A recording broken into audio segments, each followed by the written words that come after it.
지금 이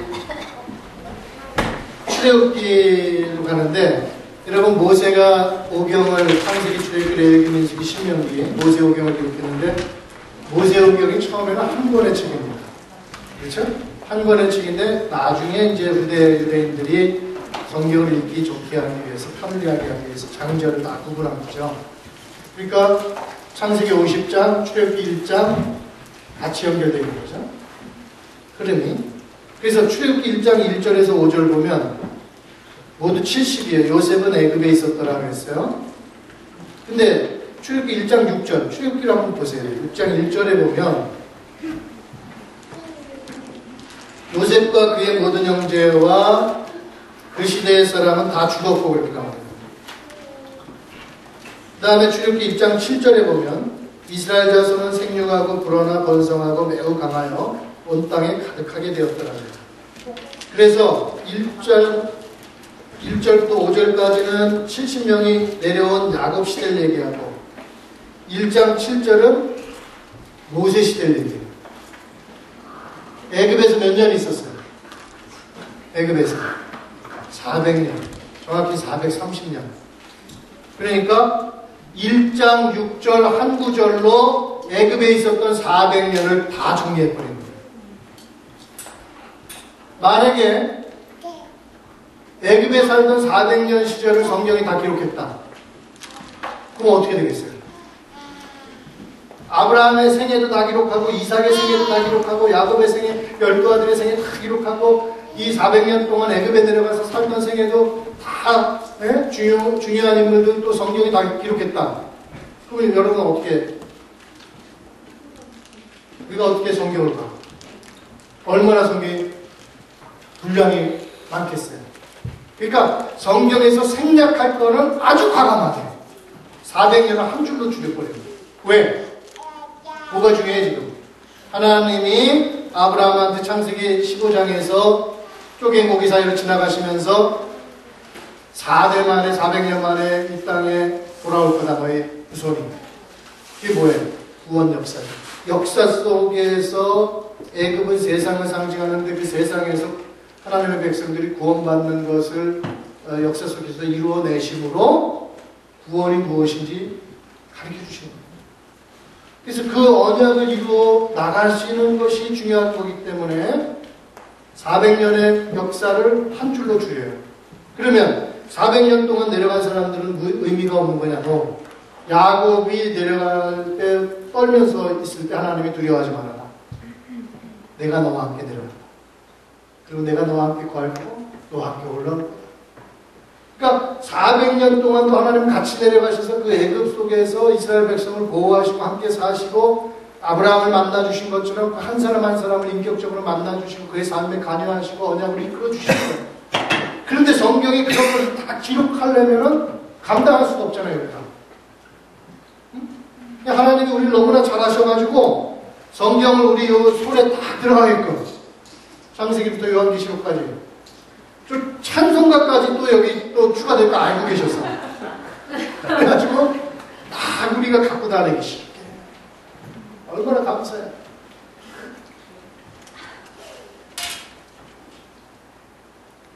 그래서 생략할 때 과감히 생략한다. 이거 꼭 기억하세요.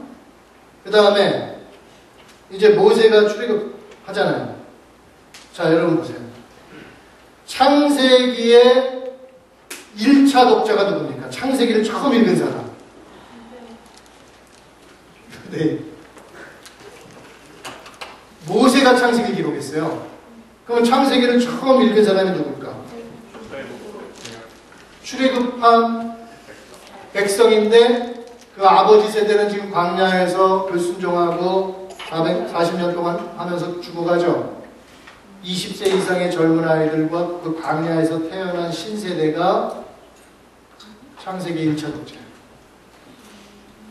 그러면 그 친구들의 문제가 뭐예요? 우린 누군가? 우린 누군가? 우린 어디를 도대체 가나?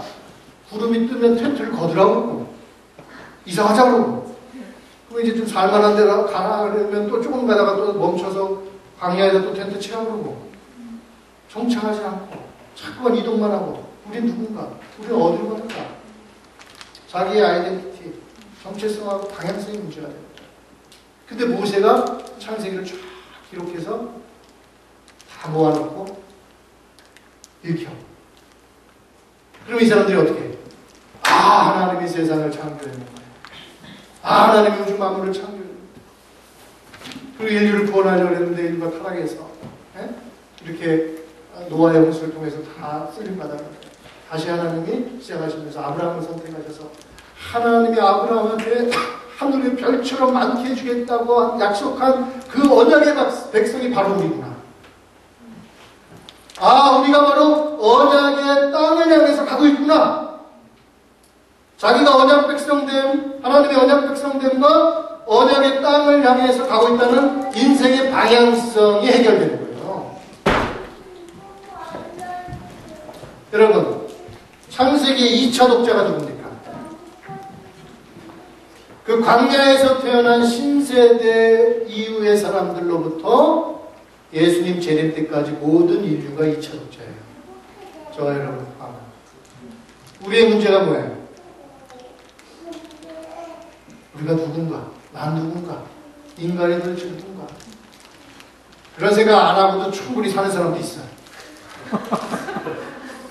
그런 생각 안 하고도 즐겁고 자기 당면한 일 열심히 하면서 사는 분들도 계셔. 근데 좀 더 생각해보면 난 누군가? 인간은 왜 누군가? 철학적인 질문을 하게 돼 있어. 모든 철학자들의 고민이 거기 있어. 인간 문제. 인간은 도대체 어떤 존재? 누군가? 어디서 왔고 어디를 향해서 가고 있는가? 근본이 어디고 어디를 향해서 가고 있는가? 그게 인간의 문제예요. 나의 정체성과 나의 방향성. 그런데 이 문제를 아무리 세상의 책들을 뒤져보고 아무리 다른 걸 살펴봐도 해결할 수가 없어. 왜? 거기 있는 사람들도 헤매고 있는데 자기 나름대로 해답은 내놓지만 클리어하잖아. 그런데 어디를 보면 창세기를 읽으면 해결돼요. 그래서 모든 인류가 하나님의 계시의 말씀인 창세기로 돌아가서 창세기를 읽어야지만 자기의 근본과 자기의 출처와 자기의 시작과 자기의 끝이, 자기가 누군지 자기의 방향이 뭔지 알게 되는 거예요. 그래서 창세기 읽으면서 아, 우리가 아브라함의 후손이다, 영적인 후손이다. 아, 내가 하나님이 언약하신 약속의 땅, 하나님 나라를 향해서 가고 있구나. 그걸 발견해요.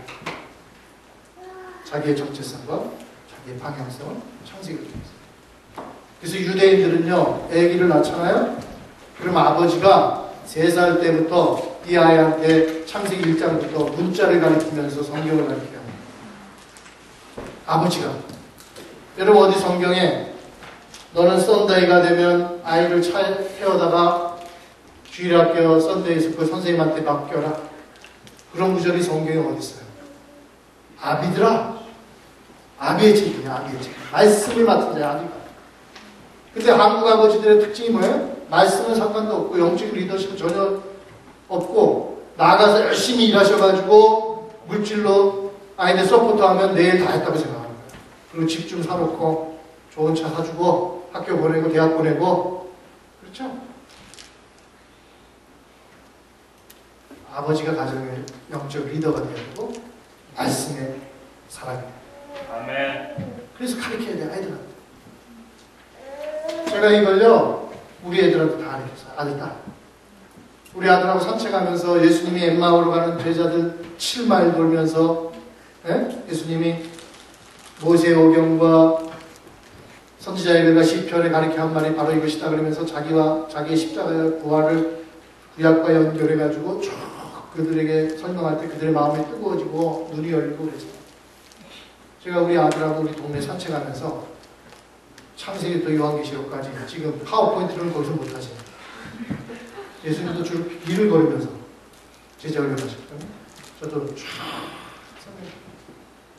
애가 너무 기뻐요. 우리 딸한테도 쫙. 어제 저녁 때 하고 수원십도 애들한테 다. 애들 그 5살 때에서 5살 때. 그래서 예수님 영접시키고. 그리고 비전 얘기하고. 근데 어느 날 우리 집에 세인 버나드 아세요? 개, 큰 개.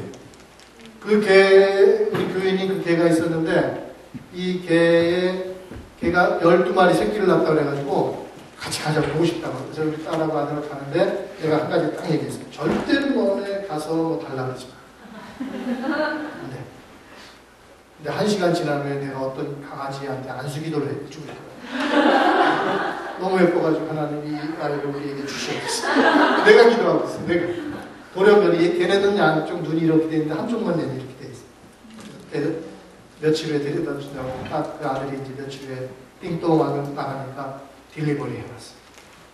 그래서 받았어. 그래서 키우는데요. 이 세이버라도 여러분 풍선이야 풍선. 자고 일어나면 이렇게 커져. 사료만 먹이라고 해서 사료 사왔는데 뭐 20kg짜리 사료 딱 갖다 놓으면 완전히 흡입이야 흡입. 그 다음날 이렇게 커져 있어. 근데 그런 건 좋은데 커지는 것만큼 또 배출해. 배출량이 엄청나. 그래서 우리 아들이 어느 날 불러가지고 저를 보더니 아빠가 옛날에는 차 타고 가고 있는 항상 아이들한테 비전 얘기하고 앞으로 인생을 어떻게 살고 하나님 말씀 얘기하는데 요즘 아빠가 나한테 하는 얘기 딱 한 가지밖에 없대. 똥 쳤냐? 똥 쳤냐? 왜냐하면 걔가 똥 친다는 조건으로 그걸 데리고 오거든. 똥 쳤냐? 그냥 완전히 뒤에 집 바깥이 똥밭이야, 똥밭. 1년 키우다가 1년 키우니까 160파운드까지 나와요. 우리 애들이 막 파. 너무 프렌들리하고 너무 예쁘고. 결국은 보냈어. 감당이 안 돼가지고. 지금도 걔 얘기하면 그냥 뭐 슬퍼하는데 뭔 얘기하다가 세이브라고. 뭔 얘기하다가. 비전 얘기 안 하신다. 그래서 이 정체성, 방향성, 이거 심어지는 게 너무너무 중요해요. 비전 얘기가 똥 얘기로 같잖아요. 여러분들이 먼저 성경을 통해서, 말씀을 통해서 나의 정체성과 방향성, 언약의 백성이 언약의 나라를 향해서 가고 있다는 걸 확정하시고, 그걸 여러분들이 이제 결혼하셔서 또 여러분들이 지금 아기들 얼마나 중요한지 몰라요. 얘들한테 어릴 적부터 가르쳐야죠. 13세 이상 지나면 엄마 말, 아빠 말 안 들어요. 그 전에 해놓으셔야 돼요. 그 전에. 누워있던지 자동차 타든지 뭐하든지. 얘 지금 제 수료증 줘야 돼, 얘네들. 그래서 저희 교회 이제 제자반 들어오면 저랑 한 20주 제자훈련 이거 다 배우는데, 그러면 애기 데리고 오는 엄마들이 있어요. 그럼 내가 걔네들 졸업식 때 수료증 줘요. 제자반 수료했다. 기도해주고, 아주 기도해주고, 걔들 위해서. 어린아이들. 자, 모세가 출애굽기 12장에서 6월절 10가지 재앙 통해서 6월절 지내면서 출애굽하죠. 3개월 만에 19장에서 시내산에 도착합니다. 시내산에. 근데 시내산에 도착을 했는데 아주 중요한 사건이 여기서 벌어져요. 하나님이 모세한테 뭐라고 그러냐면 시내산에 경계를 정해라. 중턱의 경계를 정해서 한 사람도 그 경계를 넘어오지 못하게 하라. 짐승도 못 올라오게 해라. 왜? 이제 하나님이 시내산에 임재하실 건데 하나님이 임재하신 그곳에 사람이 올라오면 어떻게 돼요? 죄인이 올라오면 죽는 거예요. 그게 하나님의 영광의 빛 때문에 하나님의 거룩함 때문에 내 죄를 갖고 하나님께로 나가면 인간은 죽게 돼 있어요. 그래서 이사야서 6장에서도 이사야가 뭐라고 고백해요? 성전에 하나님의 임재하심을 봤잖아요. 그리고 그의 고백이 뭐예요? 바로다 나로 망하게 되었다. 내가 죽게 된다. 왜? 하나님을 만군의 여호와 하나님을 배웠습니다. 인간이 하나님을 만나면 죽게 돼 있습니다. 그래서 하나님이 우리를 보호하시려고 인간을 보호하시려고 모세한테 절대로 올라오지 마. 그리고 모세한테 뭘 얘기하시냐면 이스라엘의 청년들을 시켜서 소를 잡아. 내 청년들이 소를 잡아서 그 소의 피를 두 양푼에 담아라. 그래서 한 양푼, 두 양푼 다.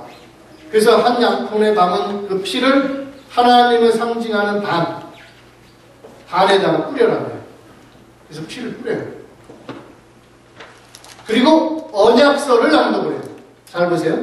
아브라함, 이삭, 야곱하고 하나님의 언약을 체결하셨어요. 그리고 400년 만에 이스라엘 백성들 200만 명이 됐죠. 이 사람들이 시내산에 도착했어요. 하나님이 그 시대에 그 사람들하고 또 언약을 체결하신 거예요. 똑같은 언약을 낭독합니다. 그리고 이스라엘이 그 언약대로 내가 살겠습니다 하고 아멘 하고 그 언약을 받아들이니까 이 피를 모세가 이스라엘 백성들한테 뿌려요.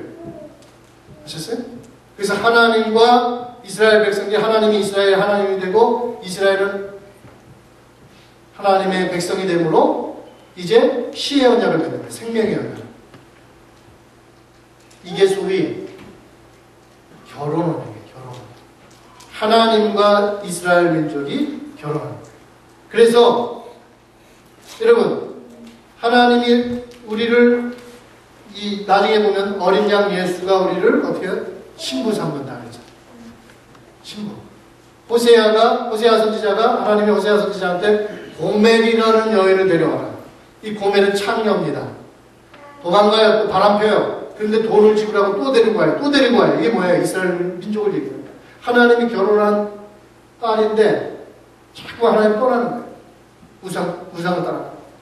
그래서 이 언약을 지금 결혼을 얘기하는데 결혼을 했는데 하나님과 우리가 이스라엘 민족이 결혼해서 한 가족이 되냐. 함께 살자. 어떻게 얘기가? 함께 살자. 사랑하면서 함께 살자예요. 근데 생명관계 속에서 함께 살자.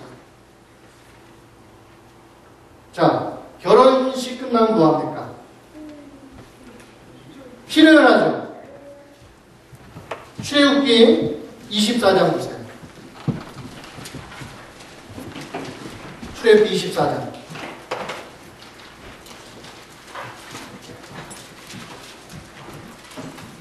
9절 보세요. 8절에 보면 모세가 그 피를 가지고 백성에게 뿌리며 이르되 이는 여호와께서 이 모든 말씀에 대하여 너희와 세우신 언약의 피니라. 자, 언약의 피. 모세와 아론과 나답과 아비우와 이스라엘 장로 70인이 올라와서 하나님이 이스라엘의 대표인 모세, 아론, 나답, 아비우, 이스라엘 장로 70명 올라오라. 자, 그들이 하나님을 보니 그의 발 안에는 청옥을 편덕하고 하늘같이 청명하더라. 하나님을 봤어요. 그죠? 죽어요, 안 죽어요? 죽어요? 안 죽이시지. 안 죽이셔. 왜? 결혼시켰는데 죽이면 어떻게 해요? 안 죽이셔. 자, 안 죽이고 그들이 하나님을 보고 뭐해요? 하나님이 이스라엘 자손의 존귀한 자들에게 손을 대지 아니하셨고, 이거 봐. 죽이지 아니하시는 거야.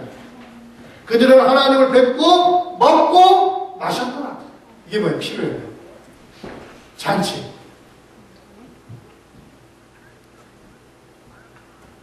자, 그러면 결혼식 끝났어요.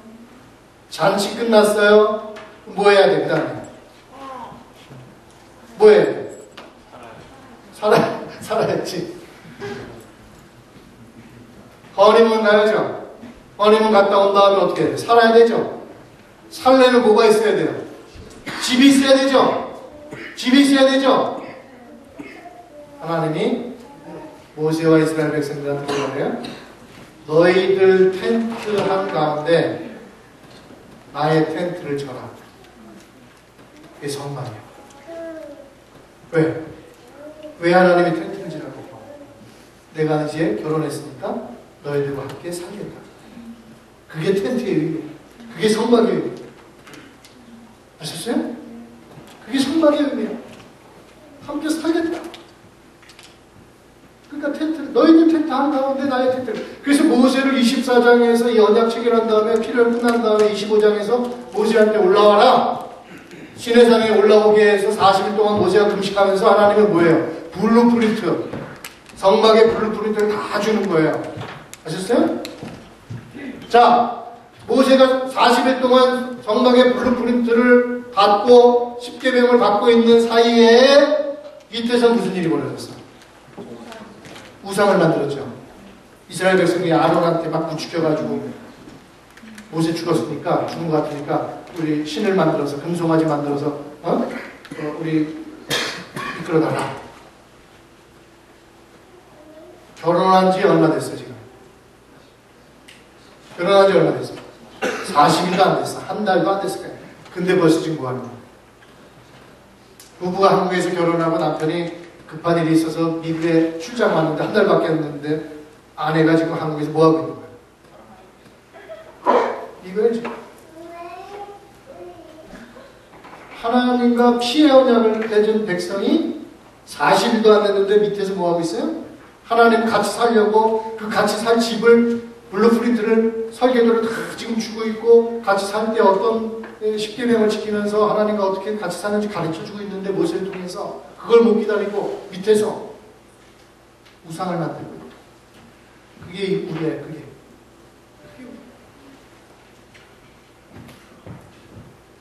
그래서 여러분 이게 이렇게 중요한 거예요. 그 19장 1절부터 19장 25절까지 시내산에 도착하고 언약을 체결하고 그 다음에 출애굽기 20장에서 율법 주시고 24장에서 언약 체결하고 그 다음에 24장에서 잔치하고 시내 여기에 이제 성막 만들고 우상 숭배하고 성막이 완성돼 40장에서 자 레위기 시간 다 됐는데 레위기 보세요.